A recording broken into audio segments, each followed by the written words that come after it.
Good morning.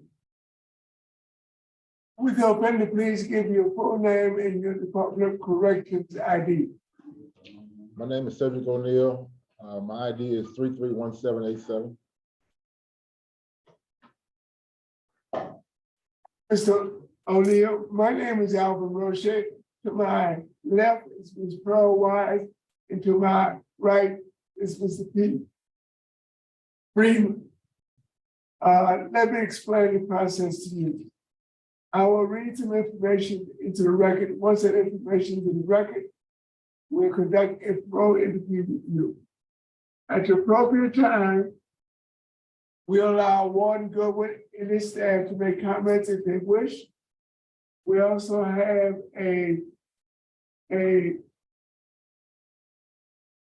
Ms. Jean Barrett Jones, the sister of the victim, that would like to make a statement.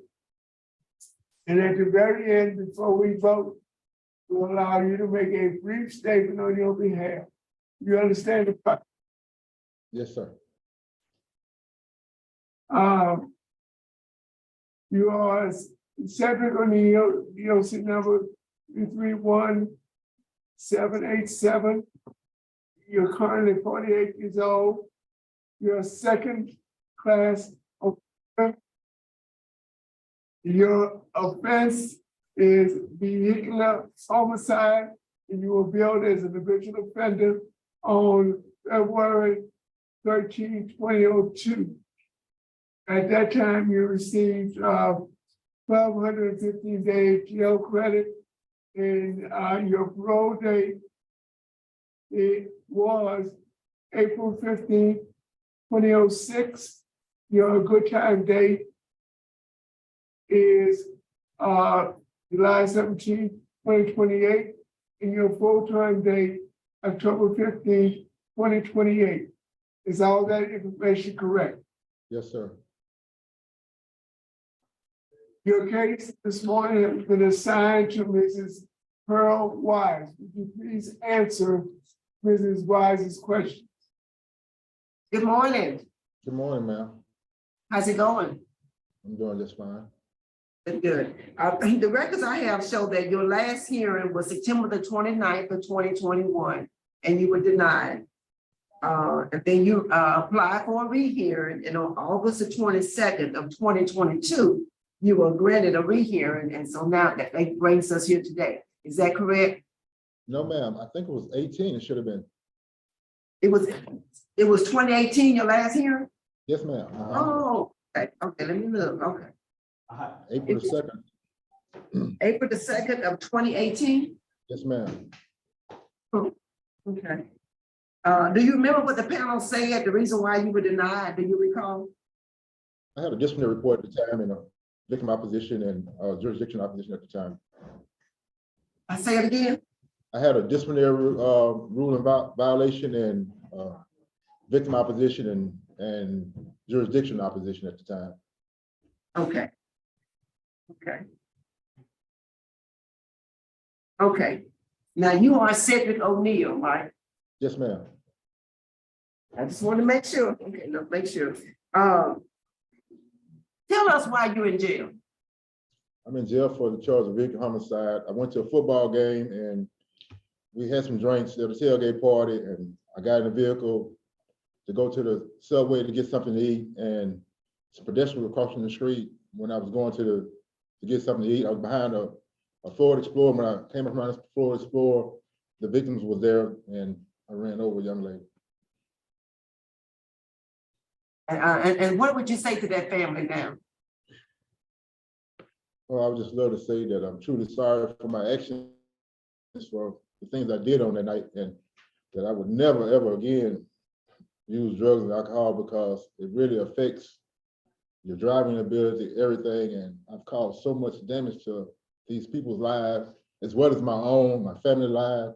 You know, I was actually sentenced to spend the rest of my life in prison to start with, you know, and I've been blessed already to get some relief, but I'm just thankful that I'm able to sit here and just say that I am truly sorry for what I've done and all the things I've done in my life. And I was young. I've learned a lot since I've been in prison applying the programs. Tell us about 3 things you've learned in all the programs. What are the top 3 things you learned? Okay, I have a lot of programs that I've been involved in, and one of the most important things I've learned how to control my anger. And just as like I said, when I came back in 2018, I had a disciplinary report, which was for a defiance. And one good one said that he had a problem with it, that, you know what I mean, I had a couple of them in my jacket. So I went back and I reasserted myself, and I realized that I have to take more of a positive, a passive approach to things and be more assertive in my decisions, listen, think before I speak. And also I had to change my way of thinking. You know what I mean? My thinking was very negative in many situations. Okay, and so you, okay, you learned, okay, those are the things you've learned. Good, good. I do want to inform you, as a part of this process, we reach out to the law enforcement community to get their opinion about early release. And all agencies are opposed to your early release. Nothing you can do about it. I'm just stating that for the record. And I think we're going to hear from the victim's family. There's been some opposition from the victim family that's been expressed. And the impact on the victim's family has been expressed, the ongoing impact. So call out for the record how long you've been in jail on this charge. I've been in jail for 24 years and right at 5 months. It happened October the 17th, 1998. So. And you've been in jail since that time, right? Yes, ma'am. 1998. Okay. And you earn. Let's talk about education. You earn your high set, right? The GED. Yes, ma'am. I have that. Yes. And do you learned the trade? I've worked in the kitchen most of the time that I've been incarcerated. I'm a trustee now, minimum security trustee. So we do a lot of work detail around the facility, basically almost anything, a lot of different work.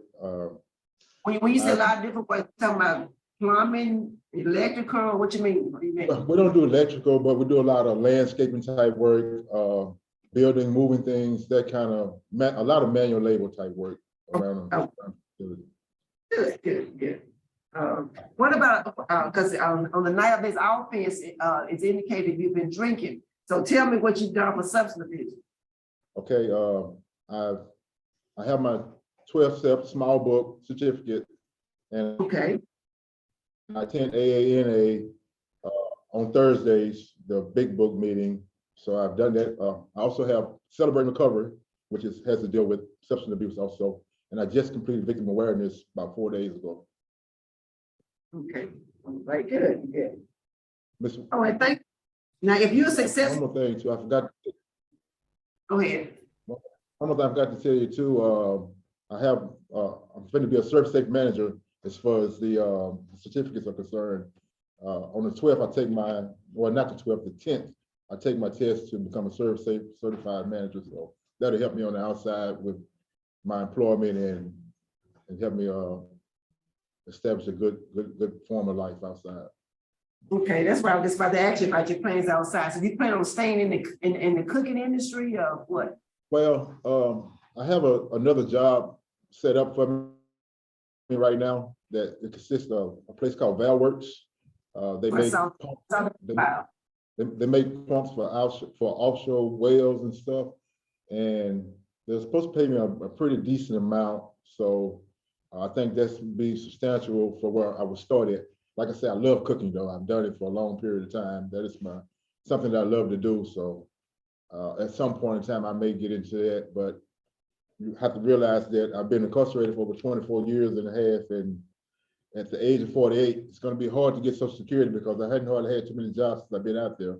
So I would need to put back and save, and at some point, start my own business or somewhere where I can generate income in the future. Okay. That sounds good. Sounds good. All right, that's all I have, Chairman. Thank you. I'm sorry for you from the ward. One thing you want to tell us?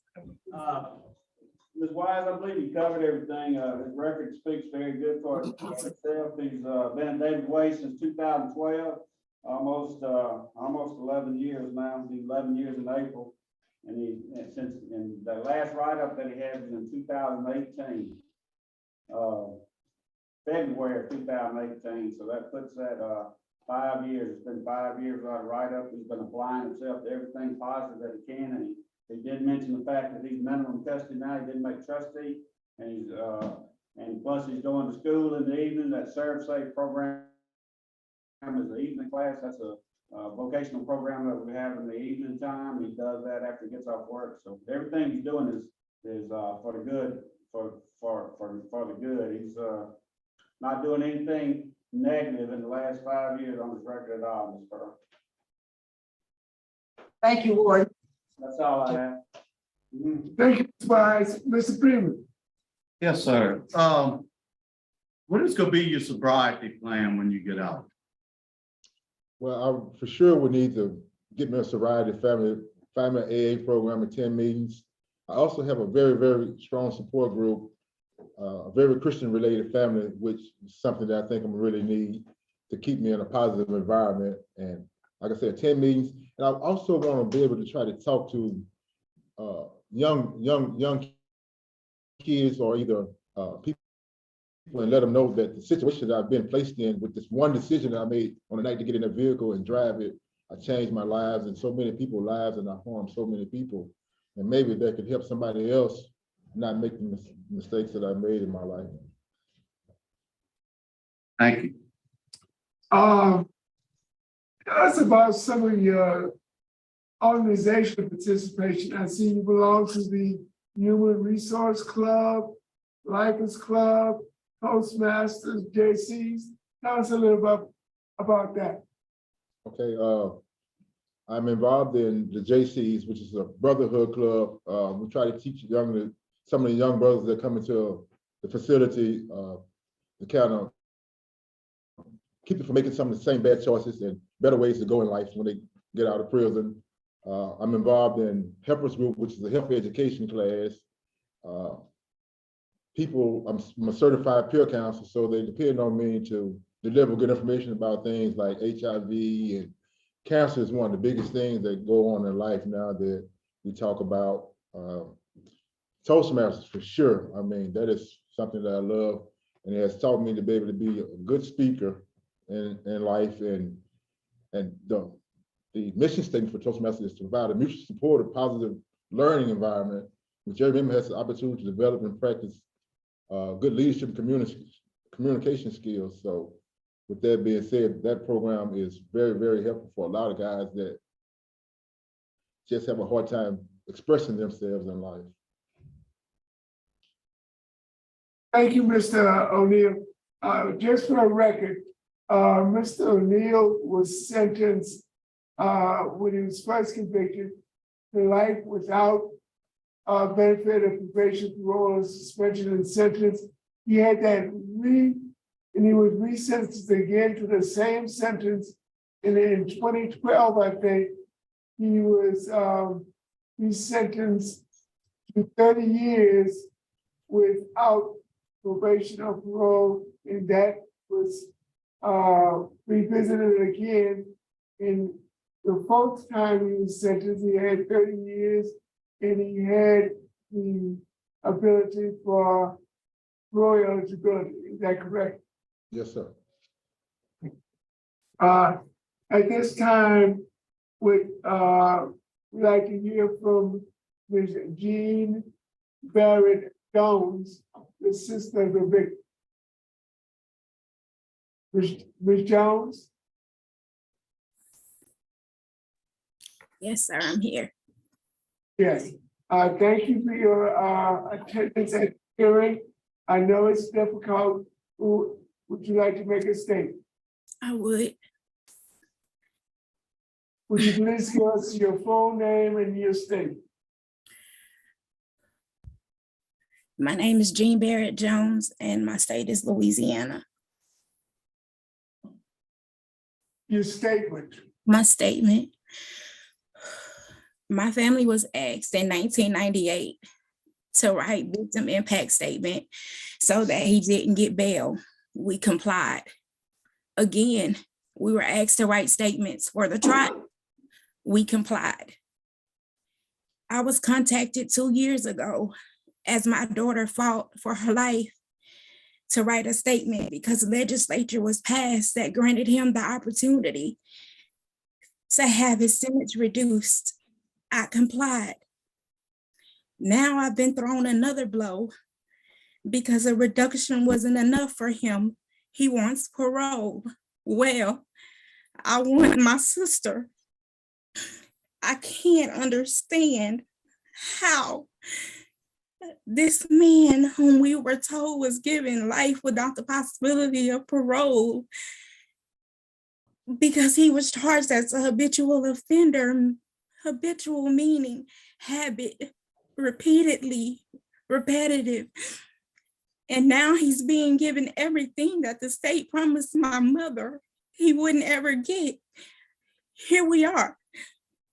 This man has impacted my life on every level. When he killed Robin, our mother was never the same. We had no more holidays, nor birthday celebrations after October of 1998. In 2000, I lost a son. In 2005, June, I lost our mother. After that, our father was never the same. I'm sorry. In December of 2015, I lost my father. But every year after Mom passed, they told me that he wouldn't see the end of the year. Robin and our mother never met my youngest two children. I don't get advice, input, hugs, laughs, phone calls, shopping trips, family trips, or even have family anymore. When I talk to them, I'm standing over them looking down. I've been diagnosed with depression, anxiety, PTSD, and I have severe panic attacks. My asthma is induced by stress. So I've been in the hospital more times than I can count behind this. I am so broken.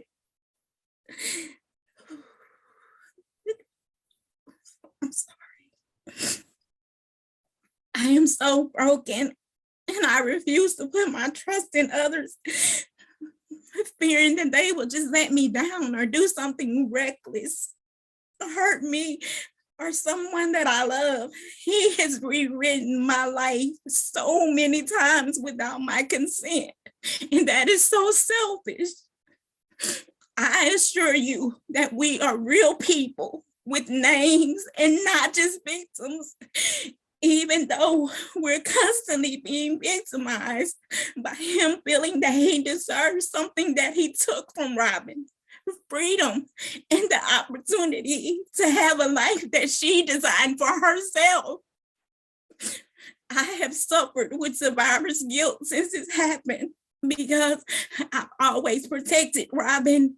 And in this instant, I felt that if it were me instead of Robin, since I'm the thicker one, that I would have been hurt, but possibly I would have recovered and my parents wouldn't have died of broken hearts. It hurts so bad not being there to protect her. I didn't have my family to see me walk across the stage to get my dual master's degrees. And I also didn't get to see their full potential. Nothing feels the same without my family. And I don't have that. He recklessly took that away from me. I have guilt about being happy sometimes. I've been in counseling since 1998. He is not remorseful at all. He has been in there since October of 98. I had sufficient substance abuse courses, only anger management. He just this month completed a victim awareness course. That means nothing to me. I feel that he only did that course to look good today. If he were really remorseful, he would have started those classes immediately to try to understand the harm that he had inflicted on our family. She was a ray of light, and he took that from us. I've been in the hospital since Friday. Stress induced my asthma, trying to talk about this and come up with this statement. I signed myself out AMA so that I could be sure that I could be able to give it. Ms. Jones, let's not put any more stress on you. We understand exactly what you're trying to tell us. We appreciate you being here. We appreciate your statement, and please take care of yourself, okay? Thank you.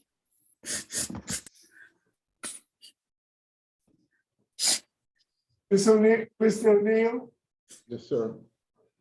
would you like to make a brief statement before we vote? Yes, sir. If I ever had the opportunity to apologize to the family, I would. I am truly sorry for all the pain that I've caused her. I empathize and I feel what she's feeling, you know. I just wish I wasn't on the other end of this, you know. Many times in my life, I wish it would have been me instead of her, you know, but I have to try to move forward and try to make something good come out of this situation. I mean, I had no intent. I didn't even know the victim. You know, I had no intent to hurt her whatsoever. And I just made a bad choice, a really, really bad choice that I can't take back. I wish I could. I really wish I could. And I sympathize and I have empathy for the way she feels toward me. And I just ask that, you know what I mean? Like in AA, they have the serenity prayer that I take with me every day. And it says that God grant me serenity to accept the things I cannot change, courage to change the things I can, and the wisdom to know the difference.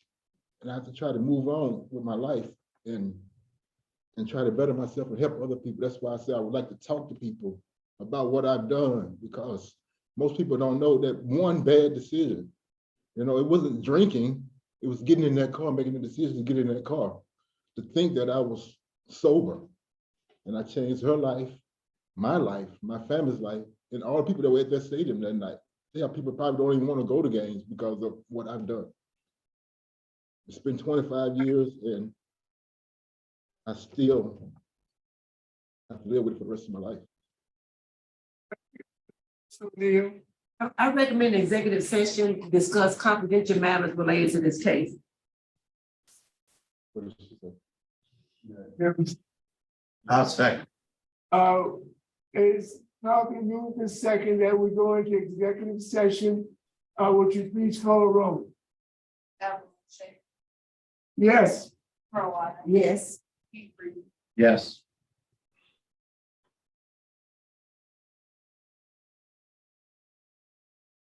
The committee on parole is back in session. Time is 9:30. Is the panel ready to vote? Yes. Ms. Wise? To the victim's family, we did get your statement in writing. And although you didn't get a chance to finish your statement, we did get it in writing. We all have had an opportunity to review it. And it does state that you are completely opposed to parole release. And I just want to state that for the record. I also want to state for the record that Mr. O'Neal, you have a good time date of September the 17th of 2028. Yes, sir. Yes, Barring nothing from a parole panel, you'll be going home that day. And I want to state that for the record so the family can be aware, of it, 2028. Now for me, sir, just for me, I want to commend you on the community service that you're doing in the facility, especially the JC talking to the young men. And I commend you for that. And I urge you to continue to do that. That's worthwhile work. That's really worthwhile work. You are having an impact, even on the inside. But for me, due to the law enforcement opposition and the ongoing impact of this crime on the victim's family, my vote is to deny. That's for me. Mr. Freeman. Okay, Mr. O'Neill, first off, I thank Ms. Jones for speaking up and there's no way any of us can understand what she's doing. But you have done what you were supposed to do since you've been in prison. You know, you served 24 years, you've done your time well, you've taken advantage. So my vote would be to grant with alcohol and drug screens for the first year, electronic monitoring with a curfew of 9 p.m. to 6 a.m. and 3 AA meetings a week. That's my vote. Thank you, Mr. Freeman. Mr. O'Neill, you have received one vote to deny your request, one vote to grant your request. As the victim's advocate of this committee, I cannot overlook the dramatic impact your crime had on the victim's family. The victim is still suffering mentally, physically, and emotionally. She had to check herself out in the hospital because of a asthma attack to appear before this committee this morning. She is still suffering. She's still incarcerated. And based upon a law enforcement opposition, and you have opposition from the entirely community, the judge, the DA's office, law enforcement, and the very adamant opposition of the victim's family, my vote is to deny your request. You have received one vote to grant your request, 2 votes to deny your request. Your request for early release has been denied. You have a good day. Thank you, Mr. O'Shea.